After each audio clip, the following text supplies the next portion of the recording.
All right, welcome to week 17, day 3. So I've been looking over your competency exams, and so rather than doing a networked Java application next, we're going to work on binary search trees again, and we're going to work on circular arrays, because that was actually a topic that we skipped, because we expected to have a new server up by now. New server's not up, so we'll just do it anyway. So, let's first go over the competency exam. I was fairly strict on grading the coding on it.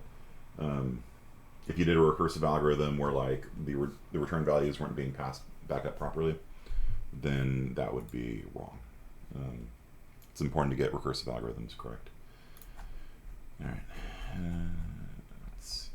BST comp exam take 2 due yesterday at midnight, and let's give it a hard cutoff now, because there's always like some student that's like, oh, I'll just submit it late.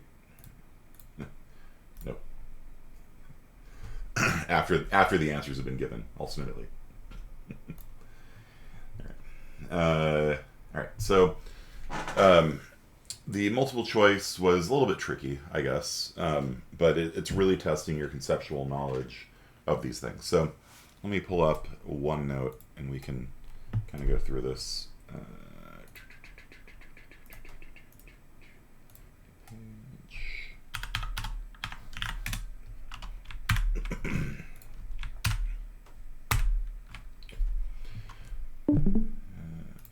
Sidebar, there we go, and turn on streaming mode so I don't get beeped at.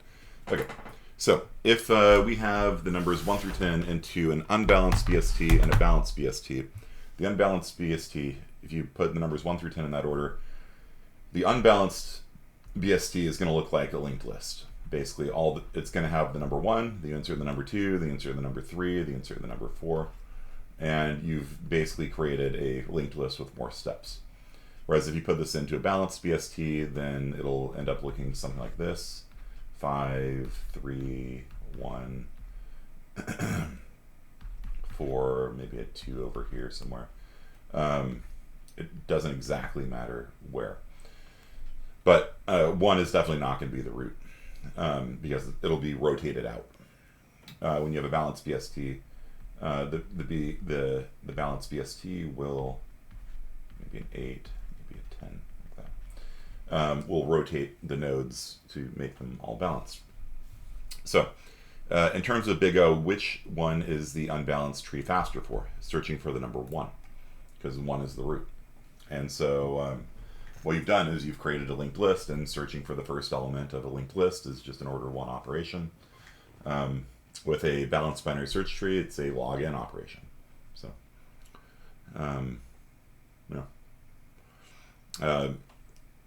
that's not to say you should use an unbalanced BST. You shouldn't. If you want this, just use a list. You've got an extra left pointer here that's not being used for anything, right? So it's totally wasteful to do this, but technically it is faster for finding the first element. Okay, for which operations is a balanced BST faster than a vector? Check all that apply. Okay, so let's say that we've got, let's just say this is a vector here. Why not? Deleting the last element inserted is faster on a vector, right? Because if you have a vector with, like, let's say the numbers 1, 2, 3, 4, pop back on a vector is order 1. Deleting the last element inserted on a binary search tree is log n. Order 1 is faster than log n. Searching for some random item, that's definitely faster on a BST. On a vector, you just have to, it's an order n to search, right? If you want to search for, it doesn't have to be sorted, right? This could be like -90. So if you are searching for the number -90, then you just go through the vector, order n, and just sweep through the whole thing, DMV style, see if the number -90 is in there somewhere. Whereas with the binary search tree, you can, a balanced BST has a guarantee of log n performance, worst case, and so you can find out if -90 is in here in log n time. With the vector, it's order n, so it's definitely faster for searching for some random item. Deleting some random item, same thing. If you want to delete the number 4, With a vector, you just have to search through the whole thing. And then after you delete it, you've got to move everything left one. So that's, even if you deleted one, it's still an order in operation. Deleting something out of a binary search tree is order login. So that's definitely faster. And then printing out the elements in sorted order is also faster for a binary search tree because for a vector you have to sort it. And so sorting something is order in login. And for a binary search tree, they're already sorted. So it's just an order in operation to print the whole tree in sorted order. So yeah, so vectors are faster at deleting the last element inserted because pop back is order 1. Okay. Then is Java networking extra credit? No. It'll still be a real assignment, but I want to I always pay attention to the quizzes. Like it's I think Ephraim asked me my teaching style at the beginning of this semester. What I do is I pay attention to actually how you guys are doing on the daily quizzes, and especially on the competency exams, and I will adjust based on it. So this is an example of that. So we are going to, yeah, okay. So we're going to go over this. There's also a review set up on the Tutorial Center Tuesday at 3 o'clock on binary search trees. And Muya will be given that. Muya, you want to, yeah, it's a thing, right? Like, CSI 41 is oftentimes considered the hardest lower division computer science class. So, Muya, you want to talk a little bit about the review session? We'll probably just go over, for one, the competency exam stuff, like the stuff that it covers, and then we'll probably just try to create our own BST. Make it pretty simple, no deleting or anything like that. Okay. Yeah. Or no balancing, sorry. Okay. You could delete without balancing, right? You can definitely delete without balancing, yeah. Yeah. Yeah, deleting's not hard. It's just there's a lot of cases you have to handle. That's the only, is the tree empty? Does the tree have one node in it? Are you deleting with a leaf? Are you deleting a one child? Are you deleting somebody with 2 children? So that's like 5 cases you have to handle. This is sort of irritating to do. It's not hard, but it's just irritating. Okay. So that'll be Tuesday at 3 o'clock, and Muya will give out the password for the next iteration of the competency exam then. Okay. And I'll secret message Muya the password. All right. So which line of code is missing here? So we've got an insert function. We call search to see if we got a duplicate. If it's a duplicate, we just toss it. Down here we've got a while true loop saying if the value we're inserting is less than the current node, if the spot to the left is open, we knew it. Otherwise, we move down to the left. Otherwise, if it's greater than the current node, if the spot's open. Oof, that's backwards actually, isn't it? That should be not equals. Oh well, that's definitely a bug. If the left pointer is null, no. Nope, that should be not equals. Not equals. Oh well. Don't worry about that. Fortunately, who wrote this thing?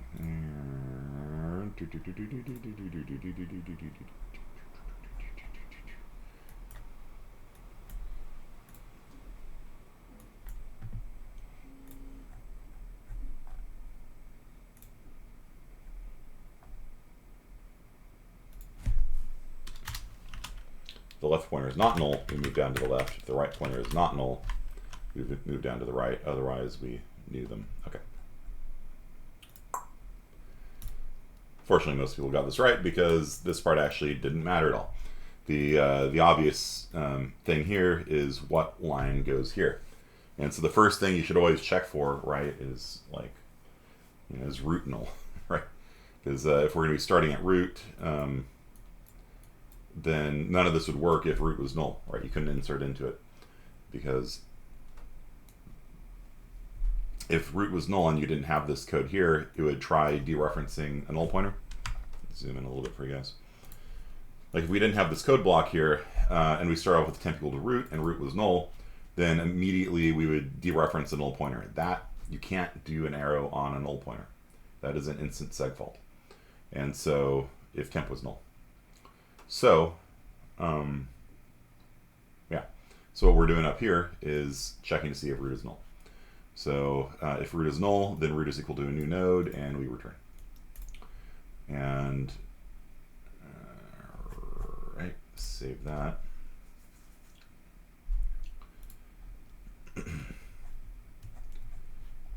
And so that, if not root. And so a few people, I think, might have forgotten that that's a shortcut for checking for null pointer. I wrote it out the long way here. This is the shortcut. So that's saying if root is not null. Because null is 0. Null is 0. And so 0 is false. So this is saying if root is null. So if root is null, root would be 0. 0 is false. Not false is true. So yeah. So this is saying if root is null. I don't know how many different logical negations just went on in my head right there. But I'm still recovering from surgery. I'm just going to use that as an excuse. Okay, so if not root, then that. Then we knew it. If not surge, no. If x, this would seg fault, right? If root was null, this would be an instant seg fault. And that would also be a seg fault. So first thing you should always do is check to see if the pointer is null before you can use it. Okay. And that's how you do it. It's one of the ways you do it. There's different ways you can do it. Okay, suppose you're in a VST of integers like the one we talked about in class. Write a member function will add up all the negative values in the tree and return their sum as a result. All right, so there's a couple different ways we could do this. Let's get the tablet out of the way. So we can call this void VST sum negatives node pointer temp. And this would be called passing in a root, obviously. If temp is null, just return. And we can have just some global variable in the class if we wanted a class global variable. We could do it that way, or we could do it recursively which is how a lot of people tried doing it. But you weren't passing the value back correctly. So, some negatives, okay.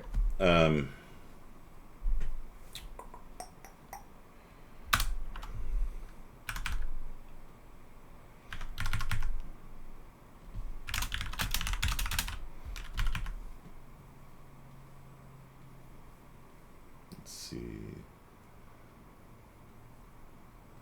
I don't think we need that.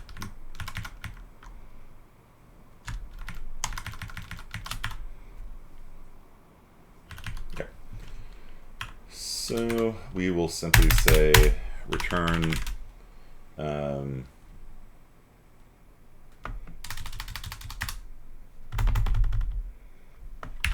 if temp points to data is less than 0, then we will return temp points to data plus, then we will recursively call some negatives temp points to left plus some negatives temp points to right.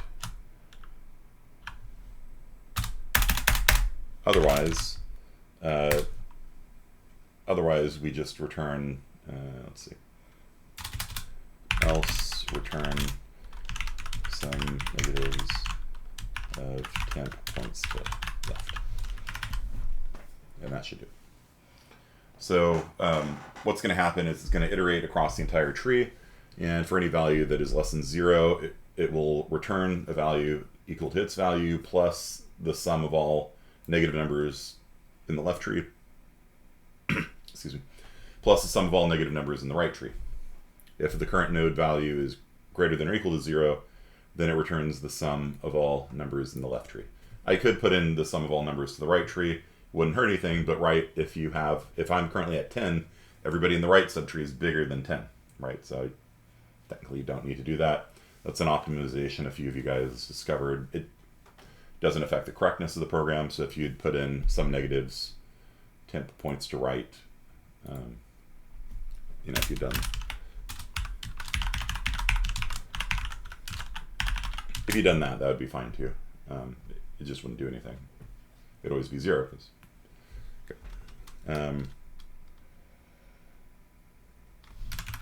it should return 0.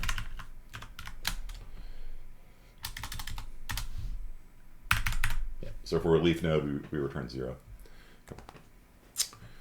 Have that temp points to data. There we go.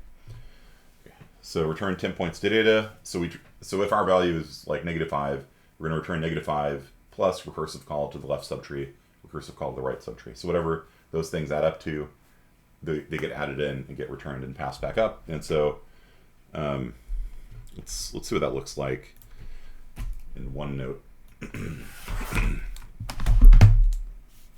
Because recursion is one of those things that hurts people's brains. So let's say we have 2, 10, 20. I'm not going to care about those because those are all positive.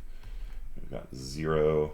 We've got -10, -20, -5, 1. Okay. So we call some negatives passing in root. Okay, so what happens?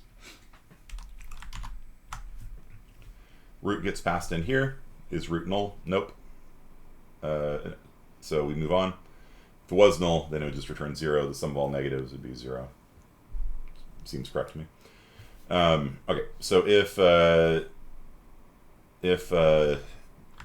our data here is less than 0, which it's not, so we move on to this one, and so we return the sum of the negatives from the left subtree. So we call some negative root.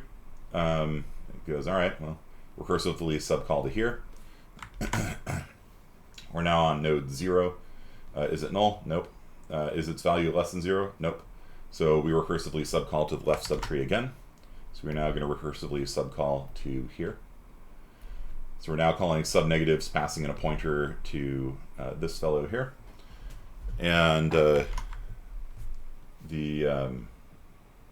10 points to data is -10. -10 is less than 0. So it is going to return -10 plus recursive call to the left plus recursive call to the right. So it's going to return -10 plus the sum of all values to the left subtree, which is -20, plus the sum of all values in the right subtree, which is -5.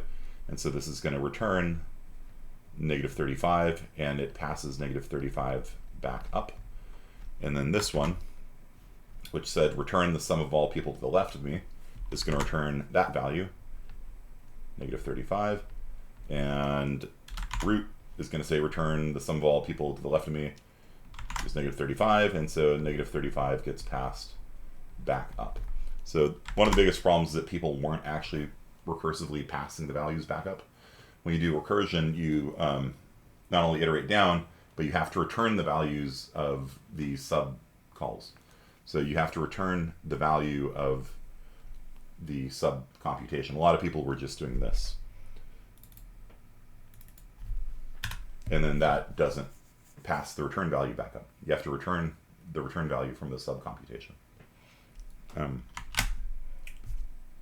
Yeah. Probably an easier way of doing it would be to just have a class global variable, like a class, member variable basically, and then just iterate across the tree, and anytime you find a negative number, add that negative number to the sum, and call it a day. So that would have looked like this instead. We did int sum equals 0, int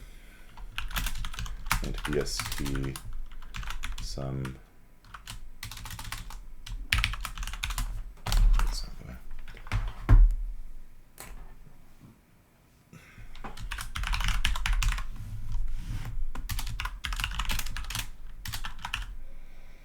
Or should we do this?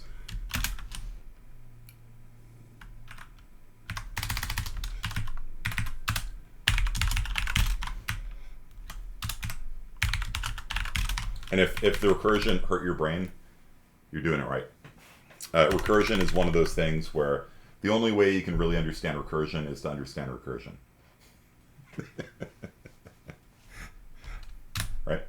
But seriously, like, the only way to understand recursion is actually to do it. And you're like, but how can I do it if I don't understand it? Well, that's why it's called recursion. In order to understand it, you have to understand it. Okay, so we'll set sum equal to 0, and then we will call sum negatives passing in root like that. Don't eat it. Don't eat it, Pooh. That's not honey, it's recursion.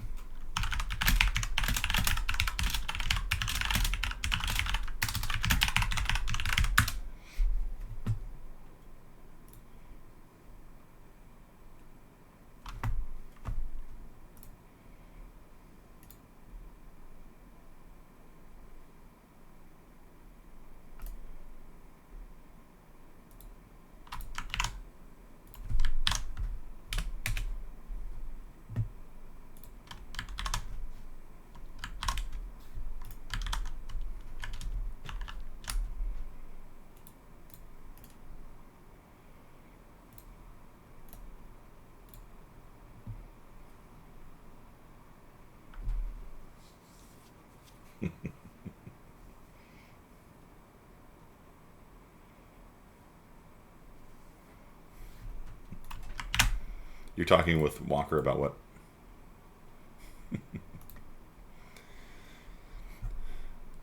Okay. Yeah, there's a lot of recursion names out there. Your embeds don't work. Oh, weird. Okay. So if you want to do it a different way than this way, then you can basically take the code to print a tree and just, instead of couting something, which, I don't know, some people actually literally took the code to cout a tree. So it had cout statements and stuff in it. Just copy it. I don't know. Yeah. Don't just copy paste code. Like, you actually have to write code that matches the thing. The hash table BST was too easy. We'll go over that next, I guess. Anyhow, so some negatives. So we're going to pass some negatives to root, and then we will have a second call. And so some people, it's a return. Some people do it this way, right? So they void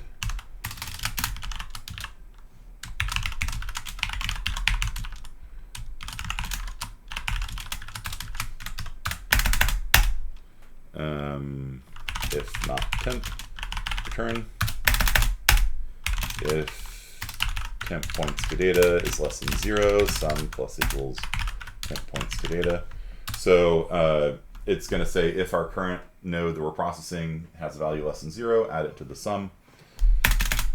And then just call sum negatives on temp points to left.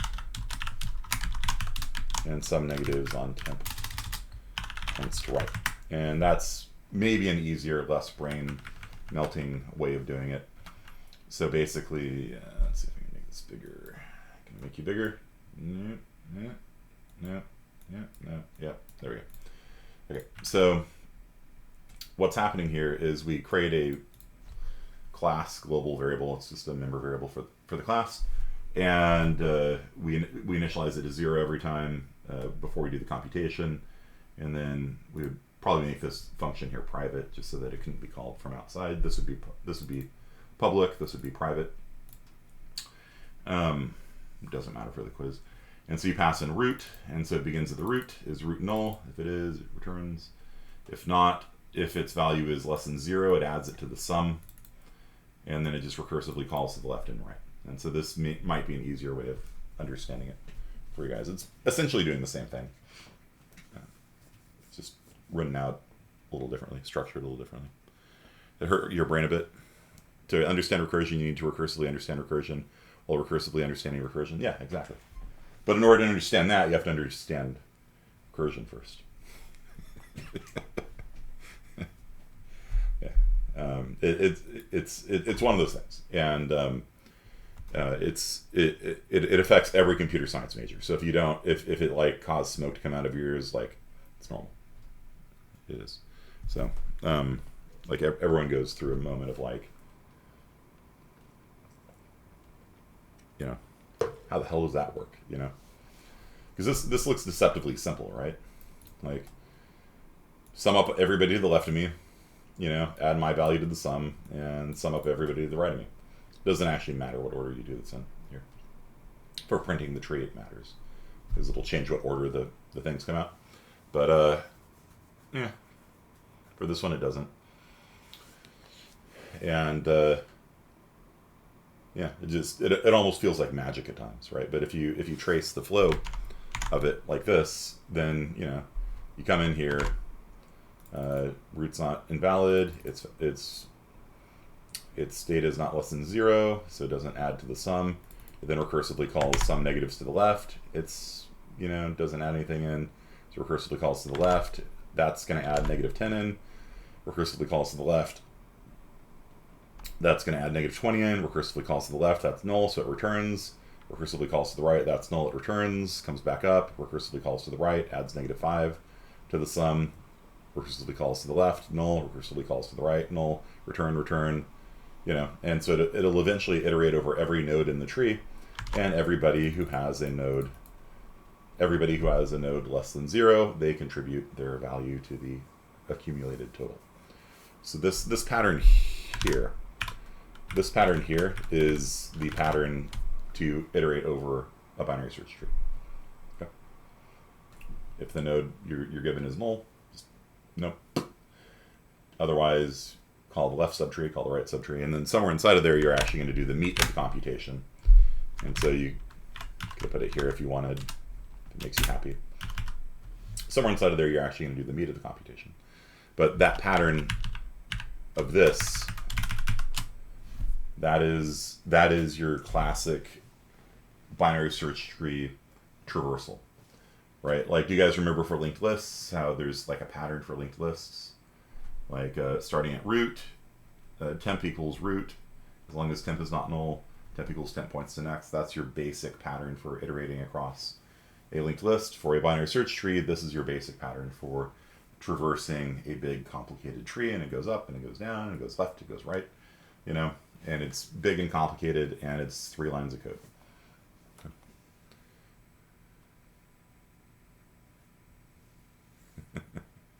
Could you put a static variable for the sum to add to during each iteration? That's essentially what I'm doing, but you need to clear it every time, right? Like, let's put the thing back in here. That's why I made sure to set sum equal to 0, because if you call sub negatives multiple times, if it was static, then it would just sit there and accumulate over and over again into it. And so every time you would call sum negatives, the number would grow, right? So you have to make sure that you have to reset it to 0 before you do the sum, and then you return the sum. There you go. The other way is a little bit better, because this isn't thread safe, right? If you somehow had multiple threads running at the same time, then this would probably break. This way would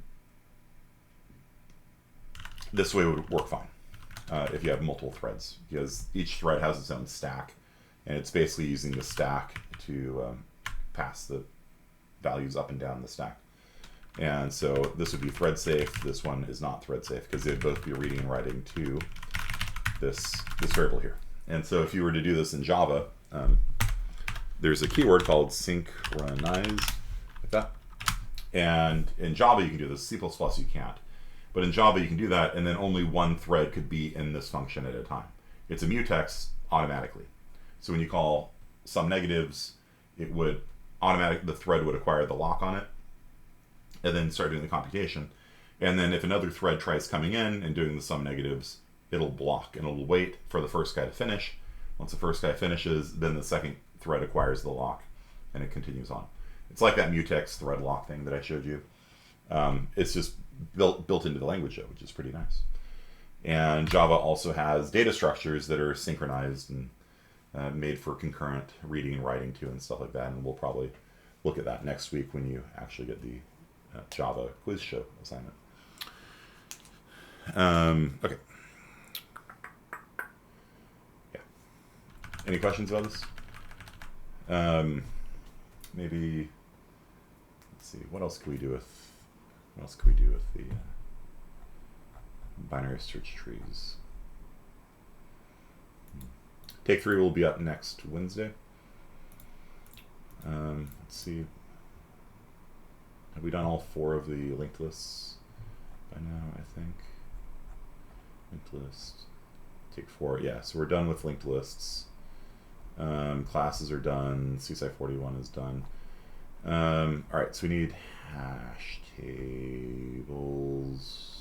Which these things are like alphabetized or something. It's a weird... And you can't reorder them or anything. Like, it's just a weird system. Hash tables, there you go. Okay. So the nice thing about hash tables is student view, show rubric, message students, preview. Where do I get the quiz statistics? There we go. Okay. So yeah, you guys almost everybody passed the hash table competency exam on the first try. So yeah, good job. I'm not going to show the stats for the binary search trees. Let's just say it wasn't good, and that's because binary search trees are harder to wrap your mind around. You know, it just is. Working with pointers is just harder. You know, that's why they made Java if there's no pointers. So, yeah, seriously, good. Give yourselves a clap emoji. You guys did really well on the hash table competency exam. Is it optional for those who already passed the 4 out of 4? I mean, you can retake the competency exam, sure. I mean, you get the best of them, so it's not like it'll lower your grade any.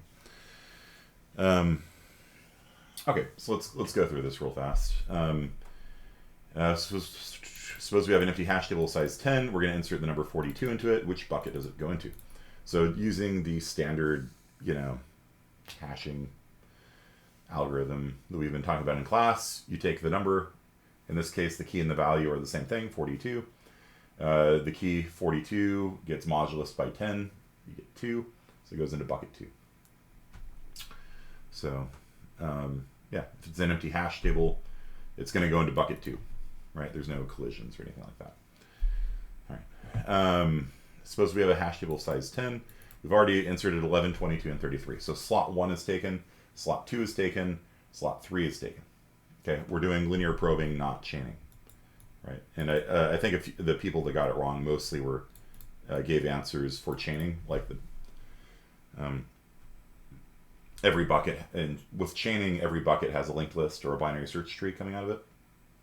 With linear probing, if the bucket's full, it's full, and you go on to the next one. And so, like I think you guys saw with the performance graphs, linear probing is faster up until it gets really full. And so, as long as you have memory to throw out a problem, then using linear probing is fine. In your junior level class, you'll learn about, maybe in CSI 26, quadratic probing and double hashing. Maybe you learned it in SciBooks already, but they have their own weaknesses. So linear probing is actually kind of the fastest, just if you have a lot of memory to throw out a problem. So, kind of, it gets complicated. In CSI 45 this semester, we wrote a hash table in assembly. And Moya, how did you do on that?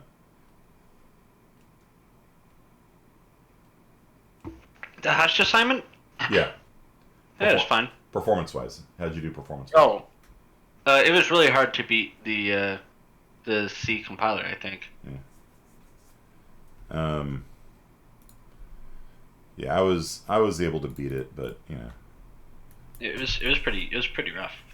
Yeah. CD asim hash reference. Run it. Enter a random seed. How big? Let's do 10 million. So it took there we go. So it took a second to generate 10 million random integers. The C++ hash table inserted and searched them in 1.47 seconds. And my assembly version took 0.9 seconds. So I did turn off the optimizer. Then I was no. That's cheating. Come on. That's cheating. No. The compiler the C++ code is cheating by having the optimizer. No, I beat it fair and square. Even with the optimizer turned on, my code's faster than the C++ unordered map. To be fair, though, the C++ unordered map class is well known to not be optimal. So it's one of those things where people keep proposing, like, let's make unordered map 2. Because if they change the existing one, it'll break backwards compatibility and some other stuff that are really kind of arcane details, but are really important to people. And so people just keep saying, like, let's just make unordered map 2 and just have a new one that's just faster and better. Because it's not really that fast. And me, with just a little bit of dinky assembly coding, was able to get something substantially faster than it, you know. So, let's see what Muya did. You're a hungry boy.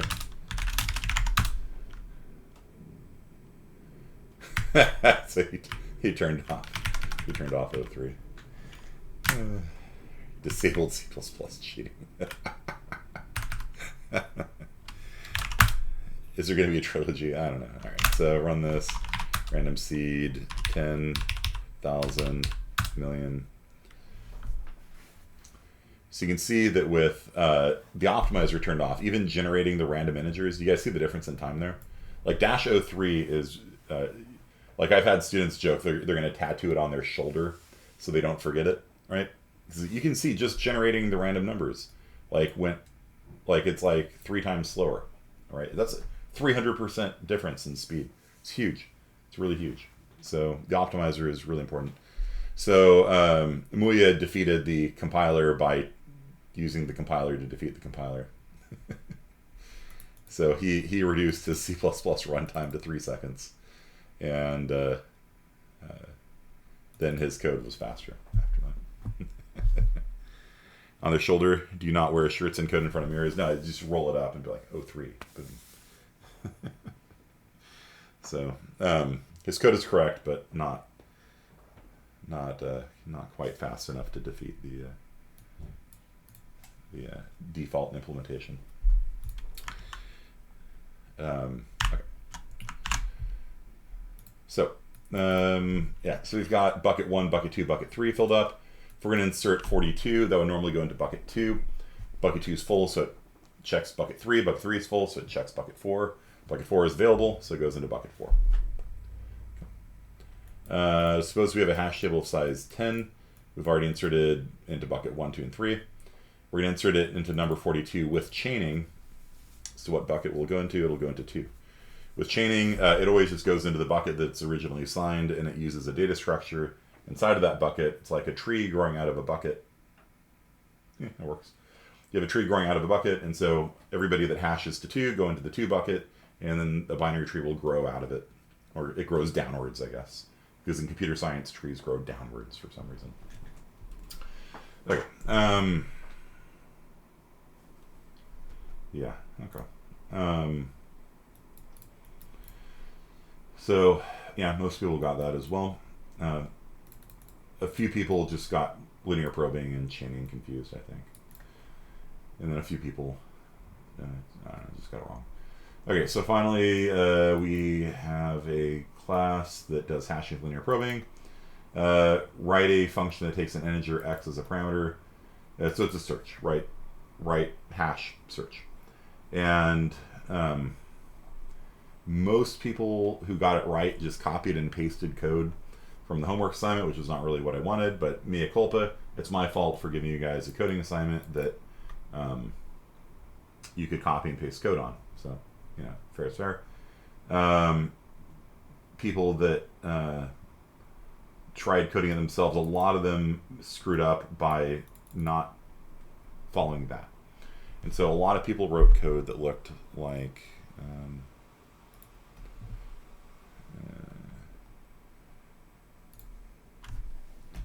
they did something like this, right? It's like you have your array, you have your vector of, and it's named vec size 100. You know, you got like whatever your hash table is, vec, And so for their search function, a lot of them did something like this: for every int x in vec, if x matches the key, return true. Do you guys understand? So like if you're searching for 42, then it just starts at the beginning of the vector and it just goes one at a time through it. And this is not a hash table. This is not a hash table at all. You're not doing hashing. You're doing a vector. You're not doing a hash table if you do it that way. Because the whole point of a hash table is that you can find, especially when your hash table is empty, you can see if something is in the hash table in one operation, right? Is 42 in the hash table? You jump to that bucket, there's 42, return true, done. Order 1, right? The whole point of a hash table is that it takes you from order n with the vector method to order 1. And a lot of people gave an order n response, where they just would say, go through the whole thing, and if you get through the whole thing and you didn't find it, then return false. No, that's a vector. Just because you call a class hash doesn't actually make it a hash table. And I got yelled at by UC San Diego once because I sent, a student was petitioning to have a class waived, and so I gathered up his old homework and sent it to them, and they looked at his hash table implementation, and he did this. And they're like, oh, that's not a hash table. And then I looked bad, and I'm like, dude, come on, we talked about this in class. Don't do this. It works. I passed the test cases. Yeah, I know. It'll pass the test cases. It'll just pass the test cases slowly, right? Which is why for these things, I typically have some questions that have like 10 million elements in it, so that if you do it the wrong way, it will time out. And that will be a clue to you that your code is order slow. Okay. This one was a bit confused. It didn't say whether or not we can have a status vector. Either way, I didn't care. Like, you know, anything we've done in class, you know, it's all good. It's all good. You just had to do order 1 with no collisions. Yeah, so here's the thing, right? So like if you had, if you did it this way, this is not order 1 if there's no collisions, right? This is order n. Because 42 is somewhere within the vector, and so it's just going to go through the whole vector, you know, and that's, yeah. So, yeah, and so basically, yeah, so this is a vector implementation. If you do a for loop and just loop over the whole thing looking for it, that's wrong. The whole point of the hash table is when you find it, return 1. That's actually not the biggest mistake people made. The biggest mistake people made was if there was an empty bucket, like let's say they got here, let's say they were searching for 42 and they found 142. The biggest mistake people made is that they didn't return if there was an empty bucket. And so they would just keep going through they would hash to the right location, and then they would just go through the whole rest of the hash table. That was the single biggest problem that people made when doing the implementation there, was that they did not return false. You know, and that's another big part of it. Like if you hash to a spot and that spot's open, return false. You're done. Order 1, return false. Right? And that's what most people forgot when doing this. Was that if you ever get to an empty bucket, you're done. Return. So, in module size, I search the rest if there's a collision. Yeah. So, good news is like almost everybody passed the thing anyway, because the 3 conceptual questions you guys got right. So, yeah. But when you guys actually write hash tables for realsies, remember that when you get to a spot that's open, you're done. Don't keep going. You're not gonna find 42 over here if when you hash to it there's 142. Okay, that's not it. Go here, 0. 42 is not going to be here. That's the whole point of a hash table, is that it's not going to be in any other place. It'll just be in its right place. Okay. And so you need to have order one search, you know, when there's no collisions, which means everything is in the exact spot it'll be in. Okay. Well, no. Order 1 if there's, well, you know what I mean. Basically, don't do excess searching. All right. So that is that. Another hash thing will go up over the weekend, and there's going to be one more competency exam, and that one more competency exam will cover the final topics in 41, which includes Java and threading and inheritance. So there's going to be one final CE on those topics, and that'll come up. We'll probably work on them, I don't know, during Motzenbacher's extra credit workshop today. So there is a extra credit workshop. It'll be today at 4, and Stephanie Metzenbacher will be talking about data science. So if you attend it live, you don't have to write an essay. If you can't watch it live, watch the recording, write an essay on it, due Monday at midnight, and it'll give you an extra credit point on your attendance. So if you've missed attendance, that's a thing you can do. Speaking of which, let's take attendance now. Why not? Attendance 41. There we go. All right. So, yeah. So one topic that I skipped earlier, like I said, because I was planning on benchmarking the new departmental machine, and they never got around to doing it. Nico. Is the topic of circular arrays. So we'll go into that. Just 1 second. Let me download the attendance sheet here. There we go. All right. So.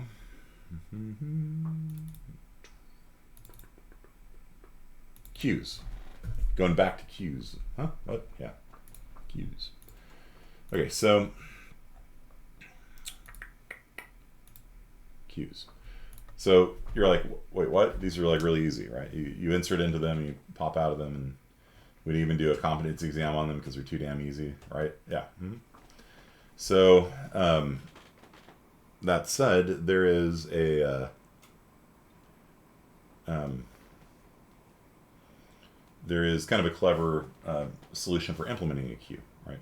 So there's a couple different ways you can do a queue, right? Like, do you guys all remember queues? And like, they basically support 2 operations: push and pop, right? You push things and they come into the end of the line. You pop and they come out the front of the line. Anybody need a refresher on how a queue works? Person 1 walks up to the bank teller, waits in line. Person 2 walks up behind them. Person 3 walks up behind them. The bank teller calls for the first person. They come off the queue. Person 4 walks in. So the line currently holds person 2, person 3, person 4. Teller calls person 2 forward. No. A priority queue is different from a queue, right? A priority queue is a heap. Completely different data structure, sort of. A priority queue can implement a queue, but have priorities so that people can cut in line. Right? But it's behind the scenes, it's a completely different beast entirely. Anyone have questions about the conceptual nature of this? Remember people waiting in line to register? Yeah. In fact, that could be a fun little assignment, like a grocery store simulation, where like you've got different tellers available, or checkers available. Like people go in and each person has, like, maybe it takes like 1 second per item to check out, and maybe you could see like, okay, if I add another teller, people will always pick the line that's the shortest. So maybe it could be a fun like optimization problem, maybe but maybe each teller costs, you have to pay them a certain amount of money, and then you'd have to come up with a cost of like people leaving if the lines are too long. That could be fun. That could be a fun assignment.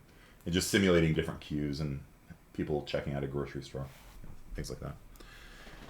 Make the next homework. Make a fun program using queues. I saw exactly what you're talking about as a Code Wars question. Damn it. Simpsons did it. No. I remember priority queues because of Kanye. Yeah, so Kanye is like, what up, So he just comes up, shoves one out of the way, and he's like, nope, Kanye, I'm going to talk for a while. All right, okay. That's a priority queue, though. That is a priority queue. Kanye can cut in line. All right. Okay. But conceptually, you guys are good with queues. Like, let me know. They're pretty, pretty straightforward, I think. Okay, so let's talk about how to implement a queue. So, let's switch to the server. How do you implement a queue?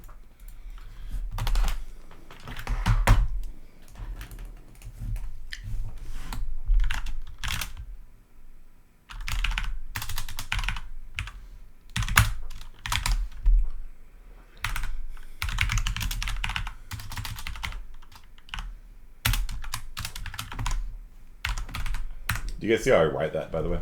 I usually start with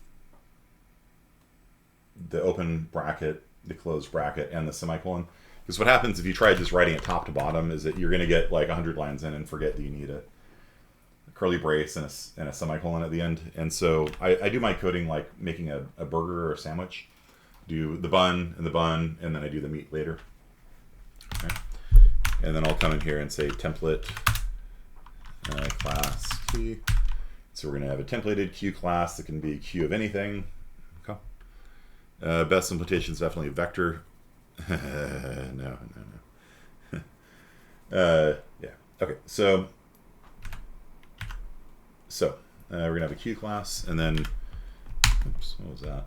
Parameters. Where did that come from? Okay. And so in our public section, we can have void push, which will take a T.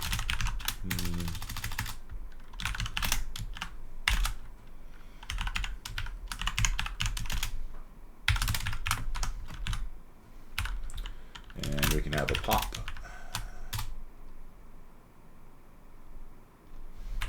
We're going to copy. This is one of those things about C++ that is, oh man, my shirt is really falling apart, isn't it?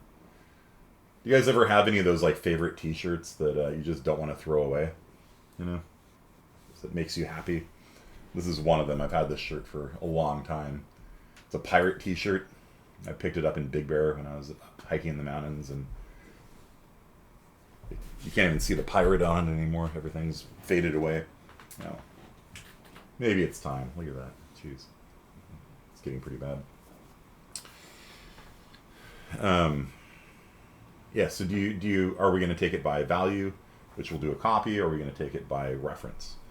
And in theory, we could write a version for both. I guess I'll just do it that way for now. So that, okay, so, and then pop. You won't even toss them until you find their designs again. Yeah. Maybe the next time. I'm going to go back to Big Bear in June. Yeah. I will be in Big Bear in June, go hiking, and I'll go to the same T-shirt shop and see if I can find a pirate T-shirt again. Oh. It's good for doing sea shanties, you know. So, let's go. All right. Okay. All right. So we need a push, a pop. What other destroying, delete? What other things do we need? What other things do we need for a data structure? What other operations should there be on a queue? Constructor, very good. So we need to have a queue constructor. Okay. What about a copy constructor? Do we have a need to copy one queue to another queue? Like let's say we're going to be implementing like a grocery store line queue.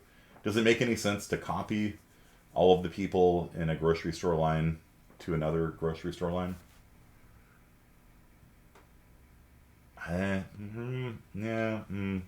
I don't really see that. So I'm gonna say queue const queue you const queue equals delete. So we're not going to allow copying one queue to another because, I don't know, you can't duplicate customers. So, okay. Wouldn't that be push and pop? Yeah, I mean, if you wanted, you could like pop people off one and push them on the other, but then they're kind of moving Actually just duplicating a cube probably shouldn't ever happen. And so by doing this, this will stop us from duplicating it by accident, right? Okay. Peek. Like, you want to see who the first person in line is? Sure. Or we can call that front, maybe. Who's at the front of the line? Return is at the front of the line. In C++, typically pop actually doesn't return a value, so you have to use top and pop together, or front and pop together, which kind of annoys me. Like, I don't know. It's a design thing, I guess. I actually just like it when pop just returns the value. I don't know. I mean, I guess if we're going to have a front... Either way, it's a design question. Doesn't really matter. Look at who's first without removing him. Yeah, that's pretty common. Size, yes, very good, Grace, very good. That's actually what I was going for. And so we need to return a size t, size... I haven't written any of these things, obviously, yet, but it's going to return a size. Okay.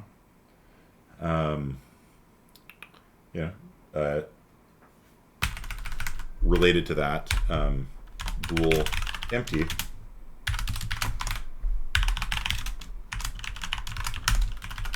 Cool. So if the size is 0, then it returns true, right? And so you can. That's also a fairly common thing. Just have a bool that just returns if the thing is empty or not. So if the thing is empty, return. Otherwise, do something. Just a stripped down version of size. Destructor, sure. I don't know if we need a destructor yet. I'll put it down, I guess. I don't know if we need.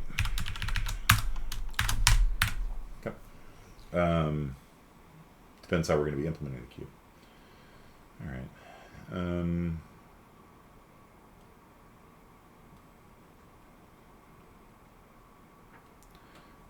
I mean, this looks pretty good to me. So let's go ahead and implement it. So how do we implement a cube? Well, do other countries' programmers code in English, or is there a different language of coding? And they code in English. Yeah, it's the same reason why in America, when you learn music, you learn Italian, right?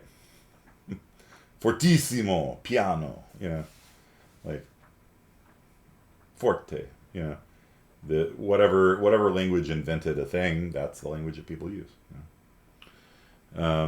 So when my dad was in Japan in the 70s or 80s, my dad knew COBOL back then. My dad technically is a programmer, except he's not really. And so he needed directions after this programmers conference. And so this guy was able to give him directions in COBOL. First, go this way, then go this way, because he knew the English from the COBOL. What you'll typically see is, the language itself is in English, but all the comments will be in Russian or something like that. So the variable names are all in Russian. The comments are all in Russian, but they still use bools and size t's and things like that. Just like the airline industry is all in English. If you're a pilot in China, you have to learn English, right? If you're flying the Beijing-Shanghai route, you got to know English, because the entire world, all of the aviation industry runs on English. You might say that English is the lingua franca of the world.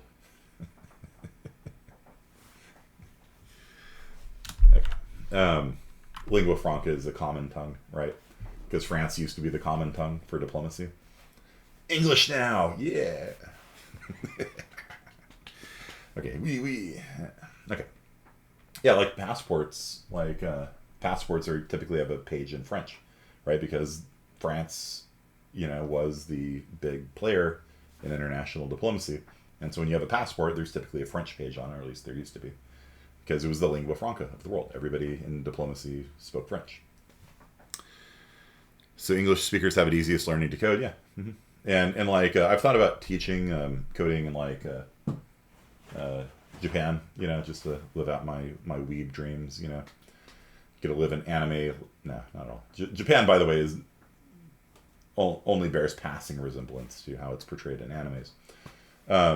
But I think it would be fun to live there for a year and just do like a sabbatical, in Tokyo teaching programming, and you teach it in English, like you teach programming in English because it's all in English. So it would actually be something I could do. I don't know if I could answer questions like, trying to teach recursion in Japanese, like, probably not. Okay, so probably would not be able to do that. Okay, so your second language is French. Yeah, my second language was French too. Then my third was Mandarin, and my fourth now is Japanese. All right, so how are we going to implement this? Not that I'm good at them, like terrible at all of them. I took 2 years of French and 2 years of Mandarin. I'm finishing up my first year of Japanese right now. Bad at all of them, but it was enough to get by in France. French people like you a lot more when you speak French. So, actually, all these tourists complain about rude French people. I don't know. I only met one rude French dude. There's going to be rude people everywhere. I've met rude Japanese people. Like, it's rare, but you'll meet them. Okay, so how should we implement a queue? We could do a linked list. How to work. We could do a deck, which is maybe cheating a little bit. We could do something called a circular array. Let's just do an implementation first with linked lists. And so with a linked list, you basically, when you push something, you just add it to the tail, and when you pop, it comes off the head, and call it a day. So we could use either the list. You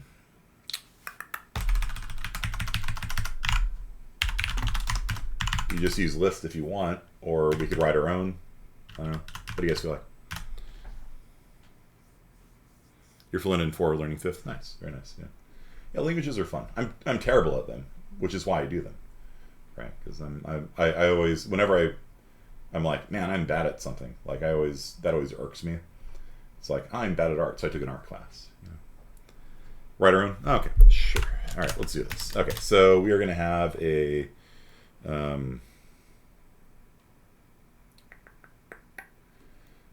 class list nested inside of it.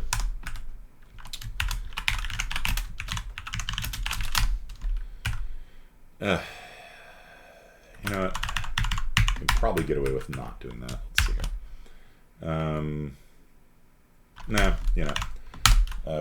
We only got 26 minutes left. I'm gonna punt and just use the list class. Okay. So list, call this the queue. List of t's. Okay, return queue dot size.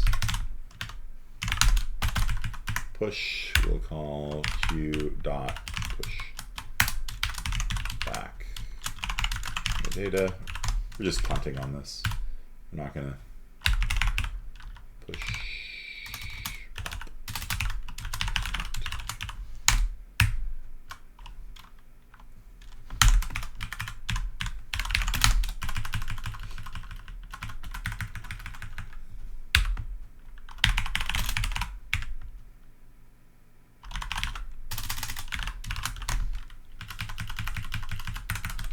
Constructor, destructor, and copy constructor deleted, and there we go. Okay, so this is a valid implementation of a queue using the linked list class as the backend for it, and this is in fact how the standard library did it.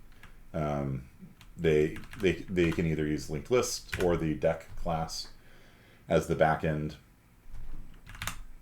and so literally they just take the list class and make an adapter like this that just uses it. Yeah, I don't think we need anything else than that. So this is a working queue. So let's go ahead and say queue of strings named, let's go back to the wedding list. Wedding list dot push, passing in Nick, Leah. Who else wants to be on the wedding list?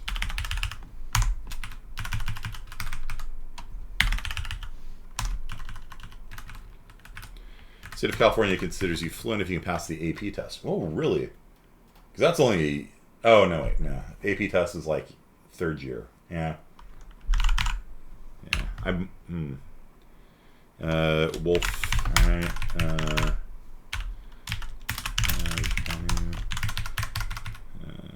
David Thompson.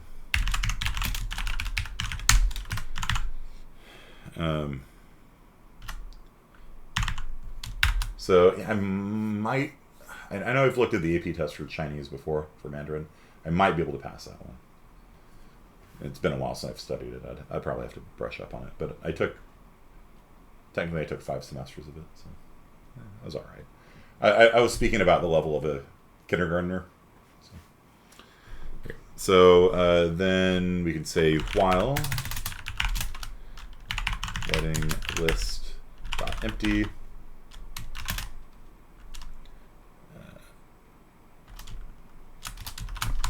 While the wedding list is not empty. Scout invited. Wedding list dot front. And then we will do wedding list dot pop. So this should do it. Then q.cc run, and so there. So we're adding people to the wedding list, and then until the wedding list is empty, we say who's invited and pop them off the list. And so this is a fully functioning and operational Death Star. Now, this is what we want to talk about today: circular arrays. So with a circular array, what you do is you have a buffer, or you have a fixed size array. Like in this case, we have an array of size 1, 2, 3, 4, 5, 6, 7, 8. And what happens is as you insert into it, you keep track of where the head of the queue is and where the tail of the queue is. And so what this allows you to do is, rather than having to new memory and delete memory, unless you exceed the buffer size, you can just keep using the same chunk of memory over and over again. So what does that mean? Well, let's switch back to OneNote. I'll show you. Did I close OneNote? I closed OneNote, didn't I? OneNote. Okay. So let's say that we want to make a circular array. Element 0, 1, 2, 3, 4. So we're doing what's called a circular array. Circular array. That's a weird concept, right? And so we're going to do this to implement a queue. And so let's say we insert the number 10, then we insert 20, then we insert 30. 10 is going to go in here, 20 is going to go in here, 30 is going to go in here. Then let's say we pop. Which number gets popped? We're doing a queue, right? We're doing a queue. So we just pushed 10, 20, 30, and we're going to call pop. Which person gets deleted?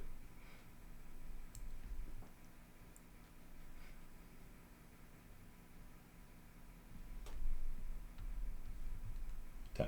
Yep. Okay, then we insert, let's say we insert 40 and 50, and then call pop again.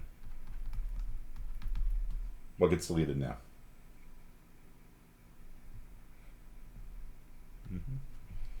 20 gets deleted. Now let's say we insert 60. Uh-oh, we're at the end of the array. Where should we go? Well, with a circular array, you go back to the beginning. Using the powers of modulus, we just wrap right back around. We insert 60. We insert 70. If we try inserting again, our buffer's full and we have to throw an exception and die, but fortunately we're not going to insert again. Instead, we're going to pop. What number gets popped now?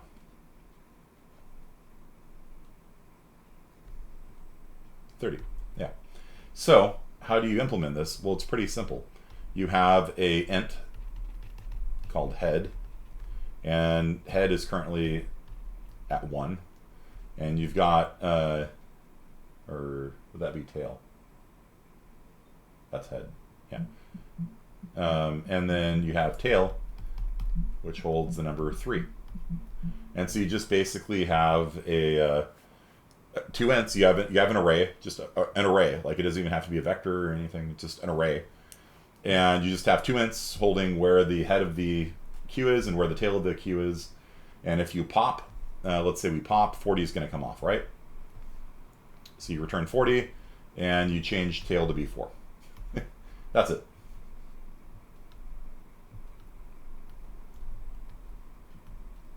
You guys understand? And if you pop again, then tail becomes 5? Does it? If I pop again, what does tail become? Is there an index 5?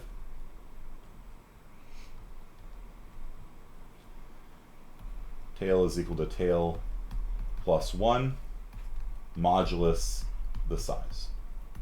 You guys see that? The size of this queue is 5. And so we tried going to slot 5, but 5 modulus 5 is 0. And so tail becomes... So if we pop that off, 50 is returned, and then tail becomes 0. Right. So sometimes the head is to the right of the tail, sometimes it's to the left of the tail, and they just kind of and you insert 80, 90, and 100, 80, 90, and 100, and so now the head is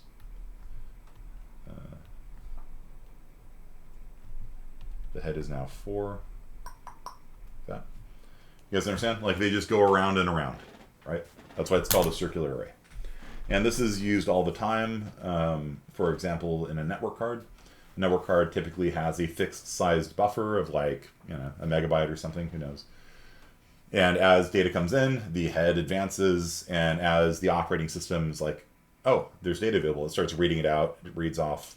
So it comes in here, it reads out here, and it comes in here, and it reads out there, and it buffers the data between them. And so no data is lost unless the buffer fills up. And if the buffer fills up, what happens is your Ethernet card sends a message to the person transmitting data to you saying, whoa, whoa, whoa, slow down, I'm full. I've eaten too much. My belly is full. I can't eat anymore. Yeah, and so the other person's like, oh, okay, sorry. I'll hold off a little bit.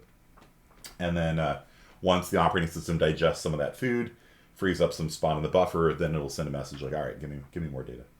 And so this is how different hosts on the internet, which transmit at different rates, all can talk to each other, because there's usually a buffer in between, and the buffer just fills up with data, and then people read out of it, and then as it hits the end of the thing, it wraps around, and it just keeps going like this forever.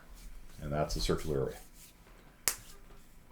So the last inserted is the head, and the tail is to the right of the last deleted tail. It can be. You can either have it hold the index of the next person to delete, or you can hold it one to the right or one to the left. Yeah, it's up to you.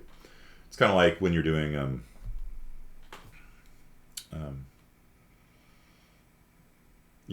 iterators, from head to end. Is end one of the valid things? Usually not. End is usually one past the last person you're gonna mess with. So yeah, you can implement it either way. So so sometimes head is to the right of tail, sometimes tail is to the right of head. If you're going to print out all the elements in the queue, then you need to, you can't just do a for loop saying for x to y, because what if they're backwards, right? Mm-hmm. And so you have to have a little bit of logic in there to handle the thing being on one side or the other. So if we were to do that with a circular array,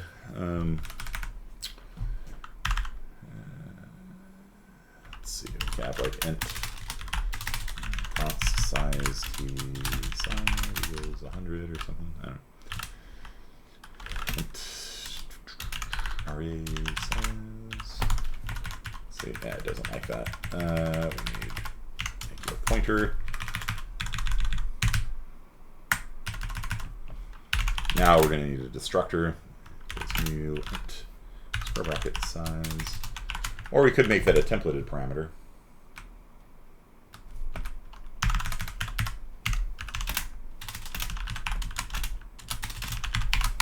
Then when we make the queue, say it is a queue of size 100 or 1,000 or whatever. Templated parameter, I don't know. That way the user of your queue has flexibility as far as how much memory they want to eat up. Okay, so that, okay, and I guess it'll default to null pointer, even though it doesn't really matter. It makes me feel better. I don't like having uninitialized variables ever, even though I don't think that could be uninitialized because we're doing it here, but either way, it just makes me feel happy. So when we create the queue, we are now going to new 100 memory for 100 ints. And so every time you do a new, what do you do? What do you do with the new next? Recursive call? No, there shouldn't be any recursion in this. Delete it. All right, here, delete. Look, every new has a delete. Is that where you guys want the delete? Delete it immediately, allocate it and immediately deallocate it.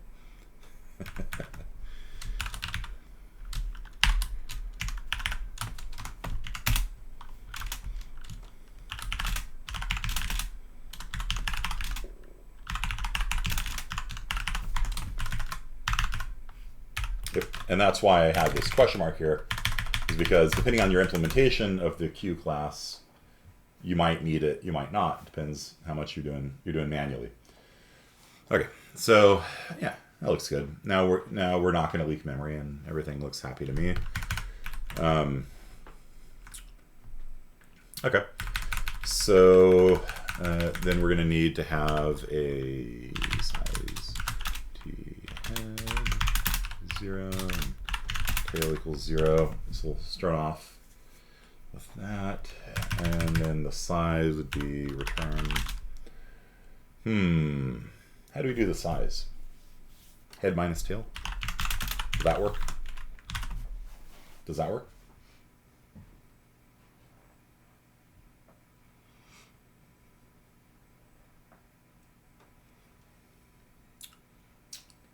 We've inserted 3, head is 3, tail is still 0.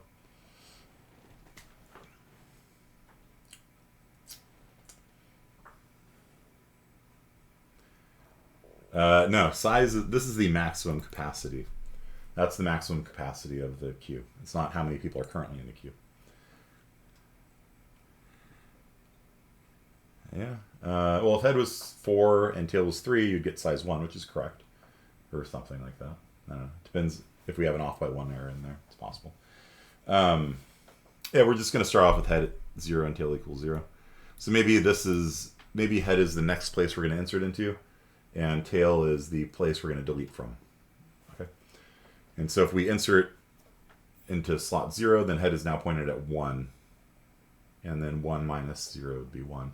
Now, this won't work because what if you wrap around? What if tail is greater than head, right? And so if head is greater than tail, we do this. Otherwise, return tail minus head. No, no, that won't work either. How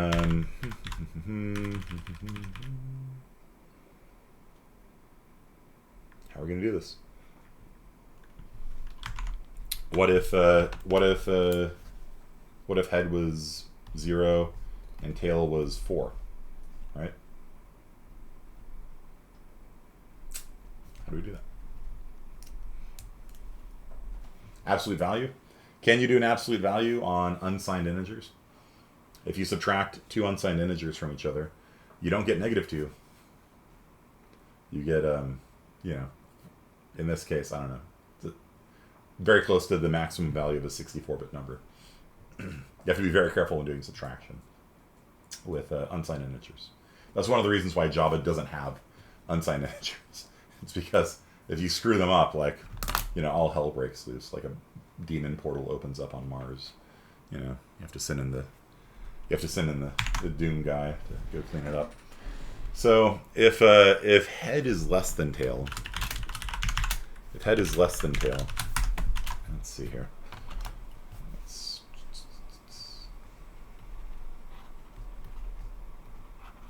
see. Let's come up with a scenario here. So let's say it looks like this 110, and so we're saying head. We're saying now that head is the next place we're going to insert into. So that would mean head is currently 1. Yeah, and then tail is the next place to delete from, which is here. So tail is 3. So if you go 3 minus 1, that's 2. That doesn't sound right to me. Because we got 3 elements in here. What if we just added the size to head?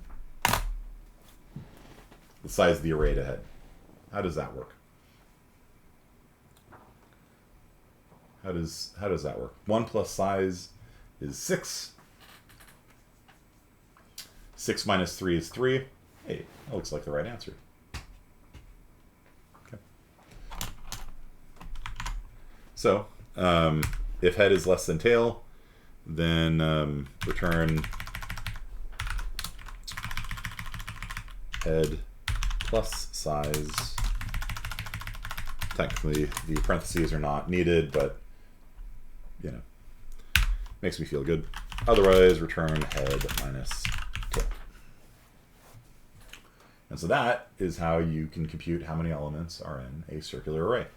If the head is less than the tail, you just add the size of the array to the head, and that has the effect of like, you know, if you imagine out here, 110 is over here, and the head is like over here. So it kind of wraps these things over to the right-hand side, if you want to think of it that way.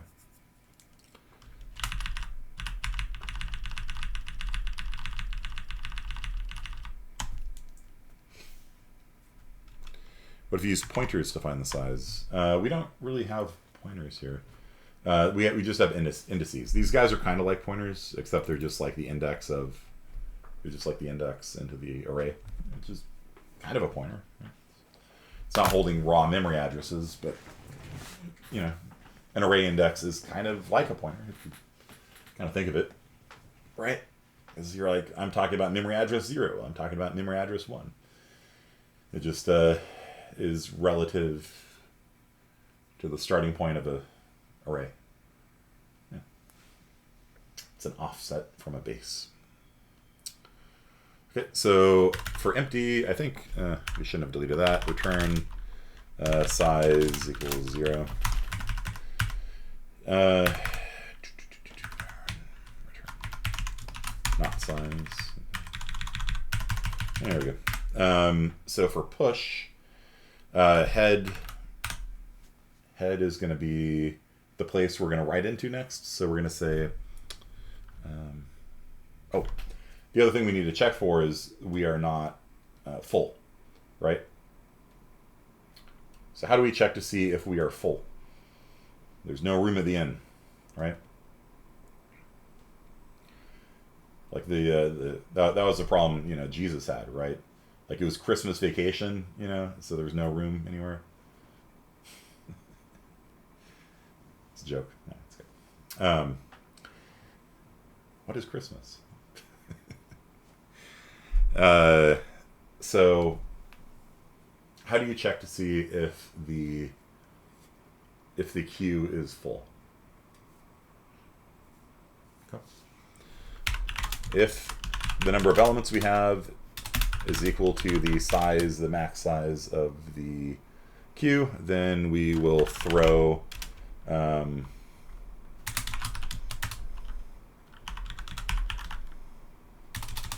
we'll just throw a number, whatever. I don't care. It'll kill the program. Okay. I don't really want to deal with exceptions right now. So we'll just throw an integer. You don't have to throw an exception. You can throw an integer. It'll kill the program regardless.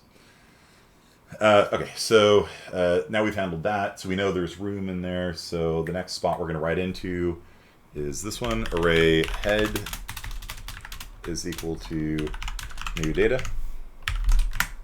So it will not...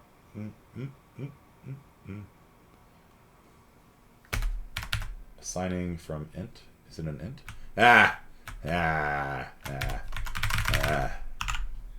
So that's why it's good to program with templates, is because it breaks you out of that habit of just making everything ints, you know.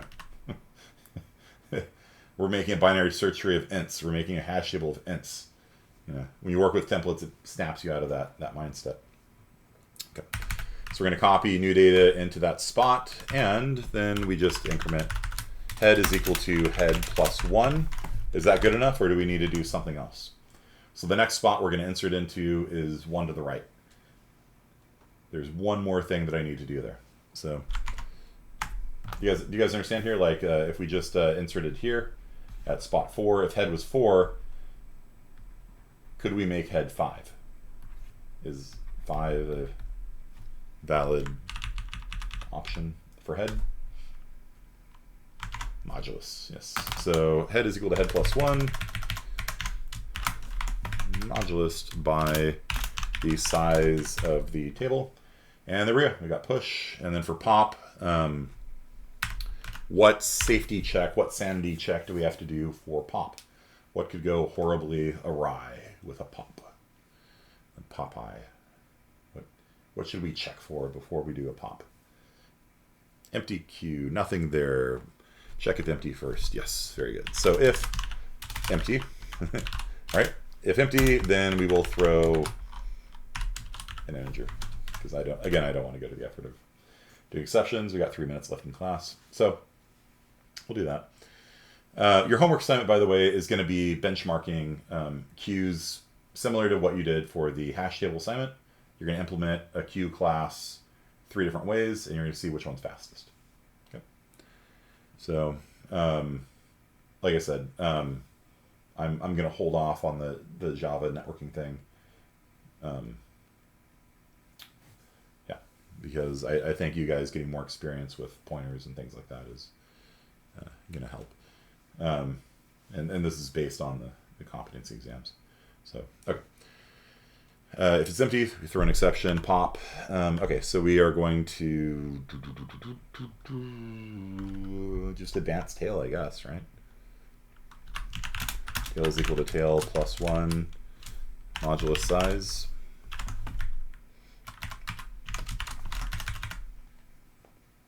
Right, I mean, I guess we could set the value to 0 or something, but well, it doesn't really matter.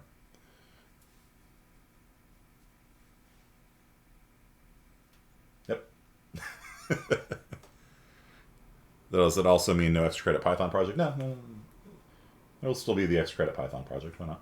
It's extra credit. So, yeah, do you guys see how simple pop is? You just advance tail by 1. You could technically erase the value there, but who cares? It's a waste of time. You're not going to read out of it. And then front is, we're not going to do decoding for Huffman. I guess I can mention in class how it works, but we're not going to do that as a programming assignment. Is Q your last homework assignment? No, because we're still going to do the Java chat client, but I want you guys to get more practice working with memory and pointers and things like that first before we do that. So, okay, so how do we get the current front of the queue? Well, if tail is pointed at 3, then 90 is the next element to return. So we just return array square bracket tail.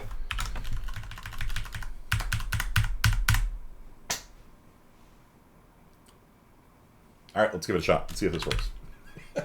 1 minute left in class. Error cannot convert int pointer. New int. Look at this. Look at this. Int mindset. New T. There we go. All right. Works fine. So did you guys see though? Like this is like what we did right here is almost the entire purpose of this entire class, which is that we've got an interface involving push and pop and top and size, I guess. And we completely switched out how it works behind the scenes. Before, we had a list that was doing it with pointers and things like that. And then we switched it out to have a circular array behind the scenes. And the client of our code, the person who was using our code, didn't notice any difference. All they know is that as long as they stick to the interface, they use push and they use pop and top or whatever, then they push and the thing comes out and it follows the rules for queues and everyone's happy. And so what this does is it allows me to change out how I implement something behind the scenes, and then they just notice like one day their queue class just works faster or something, you know. So this is CSI 41 in a nutshell. It's a data structure, but you can switch out the inner workings of the data structure as long as it maintains that interface with push and pop and front and things like that. I can go over it in class, next time. But I really did want to get to this first. Okay, so the homework assignment, like I said, it's going to be another benchmarking thing.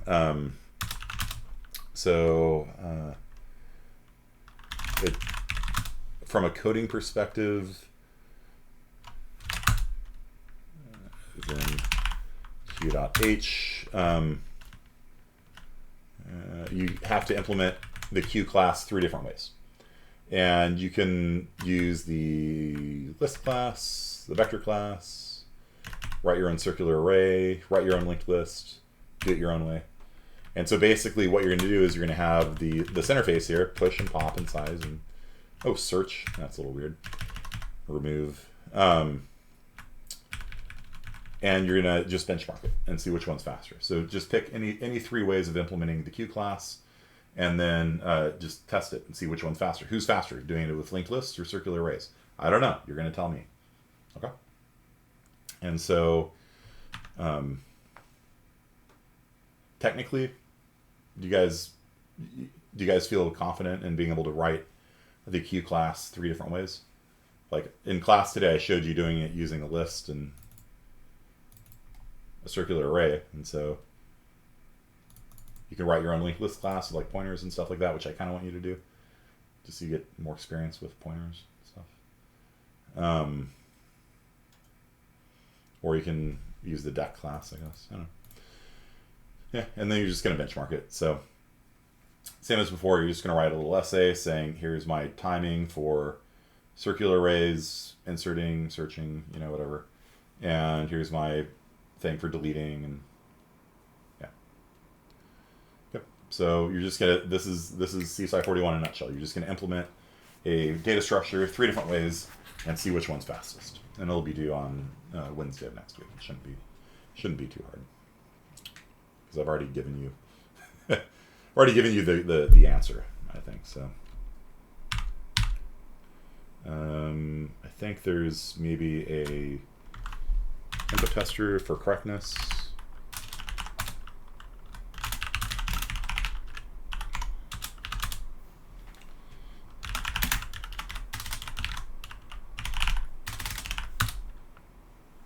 Exists. Right, input tester. Permission denied.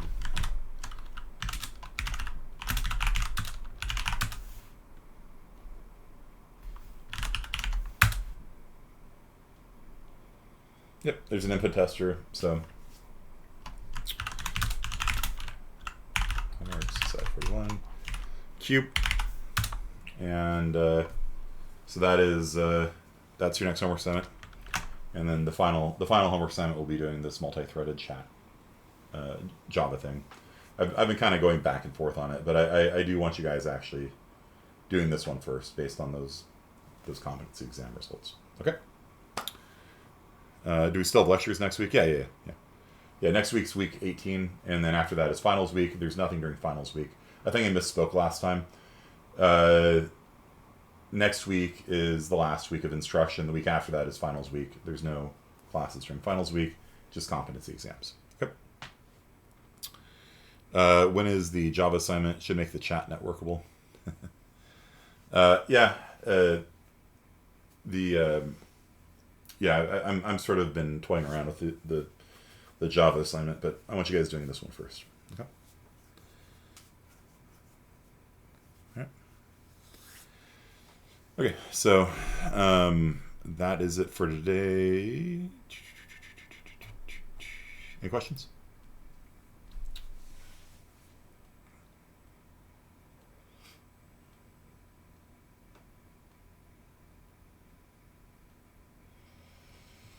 Okay, you guys remember how to make input files and all that kind of stuff from the hash table assignment? Right. Technically, you should be able to implement the queues 3 different ways, like that. When will the Java assignment be due? It'll be due probably the end of the semester. It'll probably be due on the Friday of finals week, so you'll have like a week and a half to do it. And the actual trouble I'm having with it, Emma, is that I've made a chat client, and going from that to the quiz show so little work. Like I'm trying to figure out how to make it harder for you guys, and it's tough. So, yeah. Are you going to get input generators? Yes, there is.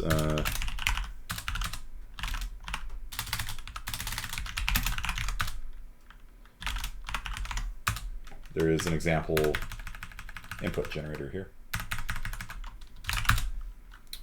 And there's a couple sample input files. Yep. And there's a timing script.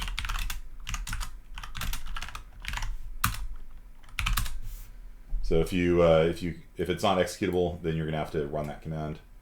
So make it executable if you want to run it.